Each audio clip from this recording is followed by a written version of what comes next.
Subscribe करके bell icon पे जरूर क्लिक करें। जज़ाकल्लाह।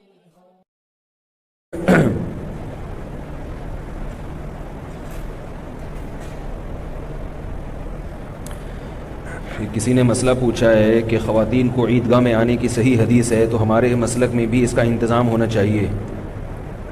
भाई जो भी मसला पूछा करें ना तो अपना नाम ज़रूर डाला करें उसमें, ठीक है, किसने पूछा ये, इल्ला ये कि कोई बहुत ही कोई ख़ास नौइयत का मसला हो तो एक अलग बात है। ख़वातीन को ईदगाह में आना सही हदीस में, सही है बुखारी में हदीस है, नबी सल्लल्लाहु अलैहि वसल्लम ने फरमाया कि औरतों को ईदगाह में लेकर आओ, यहाँ तक कि जो उनमें हाइज़ा औरतें हैं जिन्होंने नमाज़ नहीं पढ़नी उनको भी लेकर आओ, ताकि वो मुसलमानों के साथ दुआ में शरीक हों। इसमें कोई शक नहीं, असल हुक्म इस्लाम में ये है कि औरत को ईदगाह में लाया जाए, यहाँ तक कि जिन्होंने नमाज़ नहीं पढ़नी वो भी आएँ ताकि मुसलमानों के मजमे में शरीक हो जाएँ। लेकिन बहुत से फ़ुक़हा ने पाबंदी लगाई ये देखते हुए कि शरीयत के एक हुक्म पर अमल करने से उससे बड़े हुक्म की खिलाफ वर्जी हो रही है, क्योंकि नबी सल्लल्लाहु अलैहि वसल्लम ने जो हुक्म दिया था वो पर्दे की पाबंदी के साथ खुशबू लगा के ना निकलें और मर्दों से अलग रहें। आजकल ख़वातीन इन चीज़ों में एहतियात नहीं करती। पर्दा भी तो एक शरीयत का हुक्म है ना, जो ज़्यादा अहम है, ज़्यादा अहम हुक्म है। तो जब देखा फ़ुक़हा ने कि ज़्यादा अहम हुक्म जो है ना वो टूट रहा है और कम दर्जे का अहम हुक्म उस पर अमल हो रहा है, तो इसलिए पाबंदी लगाई। मकसद हदीस की मुखालफत नहीं है, बल्कि शरीयत के दो हुक्मों में से जो ज़्यादा अहम हुक्म है उसको फॉलो करना मकसद है। लेकिन मेरी ज़ाती राय ये है, अगरचे मैं कोई बड़ी मेरी हैसियत नहीं है, लेकिन मेरी एक ज़ाती राय ये है कि इस ज़माने में औरतों को लाना चाहिए ईदगाह में, क्योंकि ख़वातीन का मस्जिद से ताल्लुक़ बिल्कुल ख़त्म हो गया है।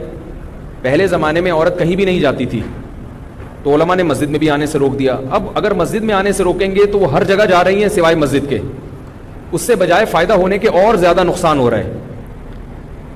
यानी फ़ायदा होने के बजाय क्या हो रहा है भाई, देखो पहले मस्जिद में आने से भी मना किया था, अब क्या है मदारिसुल बनात बन गए, तबलीगी जमात में भी ख़वातीन जा रही हैं और यकीनन जाना ज़रूरी है, क्योंकि अगर नहीं जाएंगी तो दीन सीखने को पहले घरों में मिलता था, अब नहीं मिलता घर में दीन। तो अगर वो ईदगाह में नहीं आएंगी, नुकसान ये होगा कि वो बिल्कुल ये जो हमारे बड़े त्यौहार हैं इनसे बिल्कुल डिस्कनेक्ट हो जाती हैं। वो आहिस्ता आहिस्ता जो उनका रिश्ता है ना दीन से, वो आहिस्ता आहिस्ता क्या हो जाएगा, ख़त्म।